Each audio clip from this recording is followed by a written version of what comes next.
Hello నమస్తే నేను అశోక్. ప్రస్తుతం ఆంధ్రప్రదేశ్ రాష్ట్రానికి సంబంధించిన అప్పుల వ్యవహారం పెద్ద ఎత్తున చర్చనీయాంశంగా మారుతుంది. ఈ అప్పులకు సంబంధించి కూటమి ప్రభుత్వం అధికారంలోకి వచ్చినటువంటి ఈ 16-17 నెలల్లోనే విపరీతంగా అప్పులు చేయటము, దాంట్లో రాజధాని పేరుతోనే ఎక్కువ అప్పులు చేయడం కూడా ఒక పెద్ద ఎత్తున ఆందోళన కలిగిస్తుంది. గత ప్రభుత్వం అంటే జగన్మోహన్ రెడ్డి అధికారంలో ఉన్నప్పుడు ఆంధ్రప్రదేశ్ రాష్ట్రం దివాలా తీయబోతుంది, మరో శ్రీలంకగా మారబోతుంది, మరో బీహార్గా మారబోతుందంటూ అప్పుడు కూటమి పార్టీలకు చెందినటువంటి నేతలు విమర్శలు చేస్తూ వచ్చారు. డైరెక్ట్గా జగన్మోహన్ రెడ్డి గురించి మాట్లాడుతూ వచ్చారు. ఆంధ్రప్రదేశ్ రాష్ట్ర అప్పు 12 లక్షల కోట్లు, 16 లక్షల కోట్లు అంటూ కూడా నోటుకొచ్చిన నెంబర్ చెప్పేసుకుంటూ వెళ్ళిపోయారు. ఆ తర్వాత కూటమి అధికారంలో రావటము, అధికారంలోకి వచ్చిన తర్వాత ఆంధ్రప్రదేశ్ రాష్ట్ర బడ్జెట్ని అసెంబ్లీలో ప్రవేశపెట్టే టైంలో డైరెక్ట్ సాక్షాత్ ఆర్థిక మంత్రిగా ఉన్నటువంటి పయ్యావుల కేశవ్ చెప్పినటువంటి మాట ఏంటంటే, ఆంధ్రప్రదేశ్ రాష్ట్ర అప్పు 6,40,000 కోట్ల రూపాయలు. అది గతంలో 2014 నుంచి 2019 వరకు ఉన్నటువంటి చంద్రబాబు నాయుడు టైంలో కావచ్చు, ఆ తర్వాత 19 నుంచి 24 టైంలో ఉన్నటువంటి జగన్మోహన్ రెడ్డి టైంలో కావచ్చు, వీళ్ళిద్దరికీ కలిపి ఆ 10 ఏళ్ల పాటు చేసినటువంటి అప్పులు 6,40,000 కోట్ల రూపాయలు అని చెప్పేసి సాక్షాత్తు ప్రస్తుత కూటమి ఆర్థిక మంత్రి అయినటువంటి పయ్యావుల కేసు అసెంబ్లీ సాక్షిగా చెప్తూ వచ్చారు. అవి కాకుండా మిగతా కార్పొరేషన్లకు సంబంధించి కూడా 1,00,000 కోట్లకు పైగా అప్పు కూడా చూస్తూ వచ్చాము. సో ఇవన్నీ వెరసి కలిపి కూడా వీళ్ళు చెప్పినటువంటి నెంబర్ ఎక్కడా కూడా సింక్ అయ్యేటువంటి పరిస్థితి కనిపించట్లేదు. 16 లక్షల కోట్లు, 12 లక్షల కోట్లు, 10 లక్షల కోట్లు, వాటికి ఆంధ్రప్రదేశ్ అసెంబ్లీలో ప్రవేశపెట్టినటువంటి బడ్జెట్ లెక్క కూడా ఎక్కడ కూడా పొందలేదు. సరే, ఇదంతా కూడా పక్కన పెట్టేస్తే అయిపోయినటువంటి వ్యవహారం మళ్ళీ చెప్పడం కూడా అనవసరం. కాబట్టి ప్రస్తుతం ఆంధ్రప్రదేశ్ రాష్ట్రానికి సంబంధించిన ఆర్థిక పరిస్థితి ఎలా ఉంది? ఈ ఆర్థిక పరిస్థితి వల్ల ఆంధ్రప్రదేశ్ రాష్ట్రానికి సంబంధించిన ప్రజలు వాళ్ళ జీవనశైలి మెరుగుపడుతుందా, లేదంటే మళ్ళీ ప్రతిరోజు అప్పుల బాధని నెత్తిన వేసుకొని వాళ్ళు పడే కష్టాలు కాకుండా రాష్ట్ర ప్రభుత్వం పెట్టేటువంటి కష్టాలను కూడా నెత్తిన వేసుకొని మోపే పరిస్థితి అనేది కూడా ఒకసారి చూసుకుంటే,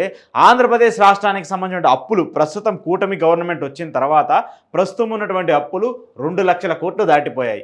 అవి మార్క్ ఫెడ్ నుంచి తెచ్చినా, నాబార్డ్ లోన్స్ నుంచి తెచ్చినా, లేదంటే కార్పొరేషన్ల కింద తీసుకొచ్చినటువంటి అప్పులైనా, అమరావతి రాజధాని కోసము వివిధ బ్యాంకుల దగ్గర నుంచి మన ప్రభుత్వ ఆస్తుల్ని తనఖా పెట్టి, లేదంటే కేంద్ర ప్రభుత్వం సిఫార్సుతో కేంద్ర ప్రభుత్వానికి సంబంధించిన సహాయక సహకారాలతో అక్కడ తీసుకొచ్చినటువంటి అప్పు కావచ్చు, వీటన్నిటినీ కలిపితే ఆంధ్రప్రదేశ్ రాష్ట్ర అప్పు 2 లక్షల కోట్ల రూపాయలు దాటిపోయింది. ఇది 2 సంవత్సరాలు కూడా కాకముందే, ఈ 2 సంవత్సరాలు కూడా కాకముందే 2 లక్షల కోట్ల రూపాయలని అప్పు చంద్రబాబు నాయుడు సర్కార్ చేసుకుంటూ వచ్చింది. ఆ అప్పు ఎలా చేసింది ఏంటనేది కూడా మీకు చూపించే ముందు ఆంధ్రప్రదేశ్కి సంబంధించిన ఆర్థిక పరిస్థితి గురించి కూడా ఒకసారి చెప్తాను. మిగతా రాష్ట్రాలకు సంబంధించి ఆంధ్రప్రదేశ్కి సంబంధించిన కంపారిటివ్ చేస్తే, ఇక్కడ ఇచ్చినటువంటి కాగ్ నివేదిక ప్రకారము, కాగ్ గణాంకాల ప్రకారం చూస్తే ఆంధ్రప్రదేశ్ ప్రతి మంగళవారము ఆర్బీఐ దగ్గర బాండ్ల వేలానికి సంబంధించి వెళ్తూ ప్రతి వారము 3,000 కోట్ల రూపాయలని సగటున అప్పు చేసుకుంటూ వస్తుంది. సో ఈ 3,000 కోట్ల రూపాయలు అప్పుడు అంటే వారానికి, నెలకి 4 వారాలు అనుకుంటే, ఈ 4 వారాల్లో దగ్గరగా 12,000 కోట్ల రూపాయలని ప్రతి మంగళవారం ఆర్బీఐ దగ్గర బాండ్ల వేలంతో తీసుకొచ్చి అప్పు పెడుతూ ఉంది. ఈ అప్పునంతా కూడా ఏం చేస్తున్నారు? జీతాలకో, ప్రభుత్వ స్కీములకో, లేదంటే మిగతా అంశాలకో వాడుకుంటూ ఉన్నారు. ఈయన కూడా ప్రభుత్వ ఉద్యోగులకు సంబంధించిన వెసులుబాటుని, ప్రభుత్వ ఉద్యోగులకు సంబంధించి ఎన్నికల్లో ఇచ్చినటువంటి హామీలను కూడా నెరవేరే పరిస్థితి కూడా ఖచ్చితంగా లేదు. సరే, ఇప్పుడున్నటువంటి పరిస్థితి మొత్తం ఇప్పుడు ఈ 17 నెలల్లో చంద్రబాబు నాయుడు సర్కార్ చేసినటువంటి అప్పు 2,27,000 కోట్ల రూపాయలు. ఈ 2,27,000 కోట్ల రూపాయలు నిన్న మంగళవారం బాండ్ల వేలంతో 3,000 కోట్ల రూపాయల బాండ్ల వేలంతో కలిపి మొత్తం 2,20,000 కోట్ల రూపాయల అప్పుగా కూడా పరిగణిస్తూ వచ్చారు. దీనికి సంబంధించి అసలు బడ్జెట్ అప్పు ఎలా ఉంది, ఈ అప్పులు ఏ విధంగా చేస్తూ ఉన్నారు, ఈ అప్పులకు సంబంధించి గత ప్రభుత్వానికి ఈ ప్రభుత్వానికి గల తేడా ఏంటనేది కూడా ఒకసారి చూసుకుంటే, బడ్జెట్లకు సంబంధించి మొత్తం బడ్జెట్ల అప్పు 81,597 కోట్ల రూపాయలు ఉంటే, ఏప్రిల్ మే నెలల్లో 22,505 కోట్లు, జూన్లో 14,000 కోట్లు, జూలై 1న 2,000 కోట్లు, జూలై 15న 3,600 కోట్లు, ఆగస్టు 5న 5,000 కోట్లు, సెప్టెంబర్ 2న 5,000 కోట్లు, సెప్టెంబర్ 30న 2,000 కోట్లు, అక్టోబర్ 7న 1,900 కోట్లు, నవంబర్ 4న 3,000 కోట్లు. వెరసి మొత్తము ఈ బడ్జెట్కి సంబంధించి అప్పులు 1,40,602 కోట్ల రూపాయలని కూటమి సర్కార్ చంద్రబాబు నాయుడు అప్పులు చేసుకుంటూ వచ్చారు. ఇవి కాకుండా మళ్ళీ కార్పొరేషన్లకు సంబంధించి, ఆంధ్రప్రదేశ్కి సంబంధించిన కార్పొరేషన్లు ఏవైతే ఉంటాయో ఆ కార్పొరేషన్లకు సంబంధించిన అప్పులు కూడా విపరీతంగా పెరుగుతూ వచ్చాయి. సరే, ఖచ్చితంగా అప్పులు ప్రతి రాష్ట్రము చేస్తూ ఉంటుంది. ఈ అప్పులు ఏంటంటే, మీరు ఏదో కొత్తగా ఆంధ్రప్రదేశ్ మాత్రమే చేసుకుంటూ వస్తుందని చెప్పేసి మీరు అనుకోవచ్చు. ఆంధ్రప్రదేశ్ రాష్ట్రానికి సంబంధించి మిగతా రాష్ట్రాలకు అప్పులు చేసుకుంటే ఇక్కడ డబుల్ అయిపోతూ ఉన్నాయి. ఎందుకు అవుతున్నాయో కూడా అర్థం కావట్లేదు. మనకి రెవెన్యూ సోర్సు తక్కువే, ఇన్కమ్ జనరేషన్ తక్కువే. ఇక్కడంతా కూడా ఆంధ్రప్రదేశ్ అంతా కూడా వ్యవసాయధారంగా ఆధారపడేటువంటి ఒక స్టేట్.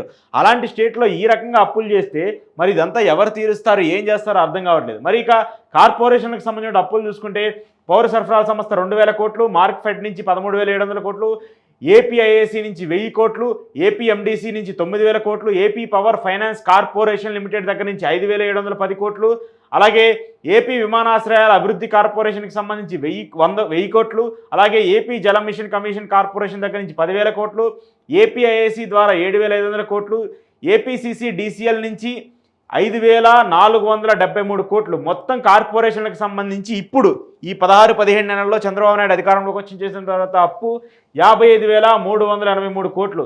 ఇందాక నేను చెప్పినట్టు 1,40,000 కోట్లు, ఈ 55,383 కోట్లు. ఇవి కాకుండా అమరావతి, కేవలం అమరావతి రాజధాని కోసము కేంద్ర ప్రభుత్వం ఇప్పించినటువంటి ప్రపంచ బ్యాంకు దగ్గర నుంచి వాళ్ళ సిఫార్సు ఇప్పించినటువంటి అప్పు కావచ్చు, అలాగే హట్కో నుంచి తీసుకొచ్చినటువంటి అప్పు కావచ్చు, అలాగే జర్మన్ బ్యాంక్ నుంచి తీసుకొచ్చిన అప్పు కావచ్చు, ఈ అప్పు మొత్తం కూడా 31,000 కోట్ల రూపాయలని ఓన్లీ అమరావతి రాజధాని కోసము కూటమి ప్రభుత్వం అప్పు చేసుకుంటూ వచ్చింది. ఇవి కాక మళ్ళీ ఇప్పుడు కొత్తగా ఈ 31,000 కోట్లు కాక మరో 32,000 కోట్ల రూపాయలని అమరావతి రాజధాని కోసం చంద్రబాబు నాయుడు సర్కార్ అప్పు తీసుకోబోతోంది వివిధ బ్యాంకుల నుంచి. ఆ బ్యాంకులు మన దేశానికి చెందినటువంటి బ్యాంకులు కావచ్చు, లేదంటే విదేశాలకు చెందినటువంటి బ్యాంకుల దగ్గర నుంచి కూడా అమరావతి రాజధానికి సంబంధించి మరో 32,000 కోట్ల రూపాయలు అప్పు చేయబోతున్నామని చెప్పేసి కూడా నేను అధికారికంగా ప్రకటిస్తూ వచ్చింది. దానికి సంబంధించి అధికారులు కూడా ఏ బ్యాంకుల నుంచి రుణాలు తీసుకునేవాలి, ఎంత వడ్డీ రేటు వస్తుంది, దానికి సంబంధించి కూడా వెసులుబాట్లు ఏంటి అనేది కూడా చర్చించబోతున్నారు. సరే, ఇదంతా పక్కన పెట్టేస్తే ఈ సహజంగా ఈ అప్పులు ఇవన్నీ కూడా ప్రతి ప్రభుత్వం కంటిన్యూటీ ప్రాజెక్టే కాబట్టి ప్రతి ప్రభుత్వం కూడా కంటిన్యూగా అప్పులు చేసుకుంటూ వస్తుంది. ఒకటి తీర్చడం కోసం ఇంకో చోట అప్పు, లేదంటే మన ప్రభుత్వ ఆస్తుల్ని తీసుకెళ్ళి అమ్మకమో లేదంటే దాన్ని తాకట్టు పెట్టడం కూడా సహజంగానే జరుగుతుంది. సో ఇది పక్కన పెట్టేసేస్తే అమరావతి అనేటువంటి ఒక కాన్సెప్ట్ గురించి నేను మాట్లాడతాను. ప్రస్తుతం అమరావతికి సంబంధించి 31,000 కోట్ల రూపాయల రాజధాని కోసము ఆల్రెడీ కేంద్ర ప్రభుత్వం దగ్గర నుంచి కావచ్చు, లేదంటే బ్యాంకుల దగ్గర నుంచి అప్పు తీసుకొస్తూ వచ్చింది. ఇది కేంద్రం ఎక్కడా ఇచ్చింది కాదు, నేను మళ్ళీ చెప్తున్నా. కేంద్రం కేవలం మద్దతుదారుగా ఉంటూ మధ్యలో ఉండి వాళ్ళందరూ కూడా సమన్వయం చేసి వేరే బ్యాంకుల నుంచి, ఏషియన్ బ్యాంక్ నుంచో లేదంటే వరల్డ్ బ్యాంక్ నుంచో అప్పులు ఇప్పిస్తూ వచ్చింది. ఆ అప్పుని మళ్ళీ కట్టాల్సిన బాధ్యత మనదే. కేంద్ర ప్రభుత్వం ఎక్కడా కూడా కట్టదు. ఆ 15,000 కోట్లు ఇచ్చినా, 1,000 రూపాయలు ఇచ్చినా, 100 రూపాయలు ఇచ్చినా కూడా ఆ అప్పుని మనమే తీర్చాలి. సో వాటికి సంబంధించిన అప్పులన్నీ కూడా 31,000 కోట్లు ఇప్పుడు ఆల్రెడీ అమరావతి కోసం తీసుకుని ఉంటే మరో కొత్తగా 32,000 కోట్ల రూపాయలని రాజధాని కోసం తీసుకుంటూ ఉన్నారు. మొత్తం వెరసి రాజధాని కోసము అంతా కలిపితే 60,000 కోట్ల రూపాయలు దాటిపోయింది అప్పు.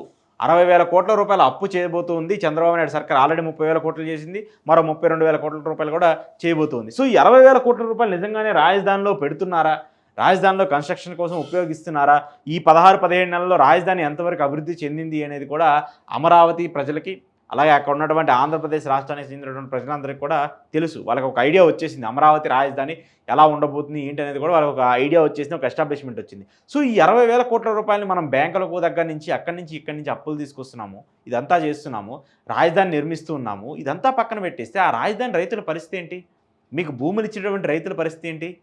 34,000 ఎకరాలు తీసుకున్నారు, మిగతా ప్రభుత్వ భూమి ఉంది, మిగతా మళ్ళీ కొత్తగా 40,000 ఎకరాలు తీసుకోవాలని చెప్పేసి ప్లాన్ చేస్తున్నారు. ఇన్ని ఎకరాలు ఇచ్చినటువంటి రైతులకు సంబంధించినటువంటి రిజిస్ట్రేషన్లు ఏమైనా అయినాయా? వాళ్ళకి సంబంధించి వాళ్ళకి ఇస్తామన్నటువంటి ప్లాట్లు ఏమైనా ఇచ్చారా? కమర్షియల్ ఫ్లాట్, రెసిడెన్షియల్ ఫ్లాట్స్ ఇస్తామని చెప్పేసి మాట ఇచ్చారు. మరి ఆ వేటినన్ను ఇచ్చారా? వాటిని ఇచ్చి రిజిస్ట్రేషన్స్ ఏమైనా చేయించారా? లేదు కదా. ఇంతవరకు రైతులకు ఇచ్చినటువంటి భూములకి సంబంధించిన పరిస్థితే వాళ్ళకు ఒక కొలిక్కి రాలేదు. వాళ్ళు రోజు మీ సిఆర్డీఏ కార్యాలయం చుట్టూ చెప్పులు అరిగిపోయేలాగా తిరుగుతూ ఉన్నారు. అసలు వృద్ధులు, వికలాంగులు, అసలు ముసలి వాళ్ళైతే వాళ్ళ పరిస్థితి దయనీయంగా ఉంది. సిఆర్డీఏ అధికారులు మాత్రం మళ్ళీ కొత్తగా వెళ్ళి భూములు ఇవ్వనటువంటి రైతుల దగ్గరికి వెళ్ళి 2013 భూసవరణ చట్టం కింద ఖచ్చితంగా మేము తీసుకుంటామని చెప్పేసి బెదిరించి మరీ భూములు తీసుకుంటూ ఉన్నారు. ఇవ్వనటువంటి రైతులను కూడా ఇన్ని చేస్తూ ఉన్నప్పుడు ఆ రైతులకు ముందు న్యాయం చేశారు మీరు సత్వరంగా. రైతుల పరిస్థితి ఏమో చూస్తేనేమో అలా ఉంది, రాష్ట్రానికి సంబంధించిన అప్పులు చూస్తేనేమో ఇలా ఉన్నాయి. అమరావతి కోసం మళ్ళీ స్పెషల్గా అప్పులు తీసుకొస్తూ ఉన్నారు. ఏం చేస్తున్నారు రాష్ట్ర ప్రభుత్వం? అసలు ఏం చేస్తుంది? అసలు ఎవరికైనా క్లారిటీ ఉందా? అర్థమవుతుందా? అసలు ప్రజలకు అర్థమవుతుందా? ఒక పక్క చూస్తే రైతులకి గోడు వినే పరిస్థితి లేదు. వరదలు వచ్చి పంటకు మద్దతు ధరలు లేక నష్టపోయి విపరీతంగా ఉన్నటువంటి పరిస్థితి ఒక పక్క. దాంతోపాటు మీరు రాజధాని రైతులకి పండే భూములన్నింటినీ కూడా లాగేసుకొని వాటన్నిటినీ కూడా దున్నే పరిస్థితి లేకుండా అసలు విపరీతంగా ఏం చేసినట్టు ఒక స్పాయిల్ చేసి మొత్తం అంతా చేసేసి అక్కడ రాళ్ళు, ఇసుక, కంకరలాగా మొత్తం పెద్ద పెద్ద కూవలు పోసేసి అక్కడ వదిలేసేసినటువంటి పరిస్థితి ఒక పక్క. సో అలాంటి నేలలకు సంబంధించి కనీసం వాళ్ళు ఇచ్చేటటువంటి భూమికి సంబంధించిన వెసులుబాటు జరిగే పరిస్థితి లేదు, రిజిస్ట్రేషన్ జరిగే పరిస్థితి లేదు.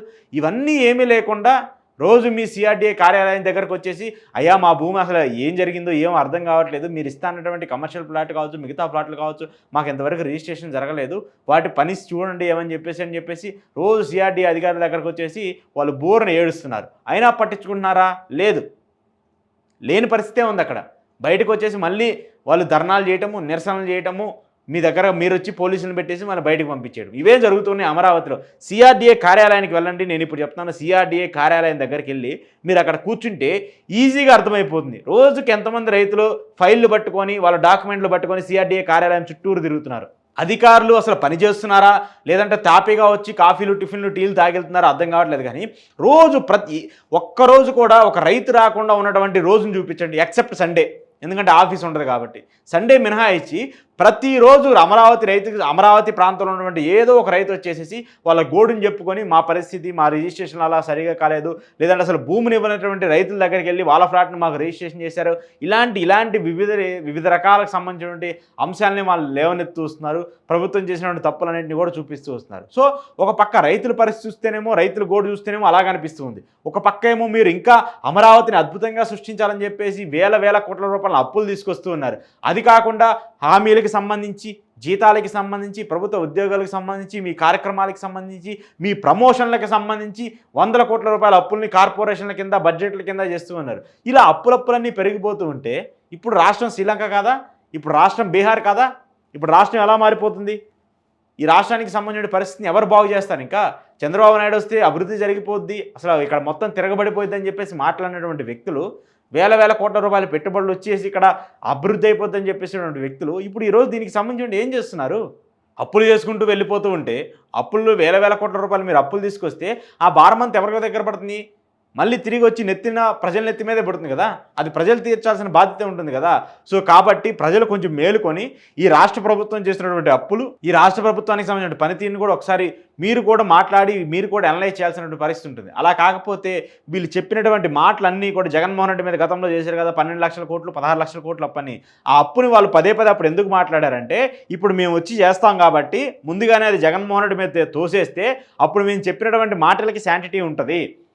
జగన్మోహన్ రెడ్డి అంత అప్పు చేయకపోయినప్పటికీ కూడా 16 లక్షల కోట్ల రూపాయలు మేమే చేస్తున్నాం కాబట్టి ఆ 16 లక్షల కోట్లు కూడా మేము ముందుగానే చెప్పినట్టు జగన్మోహన్ రెడ్డి చేశాడు కాబట్టి ఈ 16 లక్షల కోట్లంతా కూడా జగన్మోహన్ రెడ్డికి సంబంధించి అని చెప్పేటువంటి ఒక ప్రచారానికి తెరలేపింది తప్ప ఎక్కడా కూడా దీనికి సంబంధించిన వాస్తవం అయితే లేదు. నేను ఇందాక చెప్పినట్టు 3,000 కోట్ల రూపాయలని మంగళవారం బాండ్ల ద్వారా తీసుకొచ్చారు. మళ్ళీ నెక్స్ట్ మంగళవారం వస్తుంది, మళ్ళీ అప్పుడు వేలానికి వెళ్తారు, అప్పుడు బాండ్లు పెడతారు, మళ్ళీ అప్పుడు కొన్ని కోట్ల రూపాయలు అప్పులు తీసుకొస్తారు, జీతాలు వేస్తారు. ఆ జీతాలు కూడా 1వ తారీఖు పడే పరిస్థితి లేదు. చాలా కాంట్రాక్ట్ ఉద్యోగులకి వీళ్ళందరికీ కూడా 5వ తారీఖు, 4వ తారీఖు, 3వ తారీఖు పడుతున్న పరిస్థితి. సో ఇలాంటి పరిస్థితులు ప్రస్తుతం ఆంధ్రప్రదేశ్ రాష్ట్రంలో ఉన్నాయి. మెయిన్గా అమరావతి రైతులకు సంబంధించి మాత్రము పరిస్థితి చాలా దయనీయంగా ఉంది. వాళ్ళకి సంబంధించినటువంటి భూములకి విలువలు లేకుండా పోయాయి. అక్కడ రియల్ ఎస్టేట్ ఏదో తెగ పరుగులు పెడుతుంది, విపరీతంగా పెరిగిపోతుందని చెప్పేసేటువంటి పరిస్థితి కూడా అక్కడ లేదు, ఇంకా దయనీయంగానే ఉంది. అవన్నీ పక్కన పెట్టేసేస్తే ఇంకా అమరావతి రాజధానికి సంబంధించిన పేరుతో వేల కోట్ల అప్పులు తీసుకొస్తూ ఉన్నారు. మరి ఇది ఖచ్చితంగా రాష్ట్ర ప్రభుత్వము దేనికోసం చేస్తుందో అర్థం కాలేదు. కానీ ఈ రాజధాని పేరుతో మీరు చేసేటువంటి వ్యవహారాలు, చర్యలన్నీ కూడా ప్రజల్ని ఇబ్బంది పెడతానికి మాత్రమే కనిపిస్తుంది తప్ప అభివృద్ధి కోసం కాదని చెప్పేసి క్లియర్ కట్గా అర్థమైపోతుంది.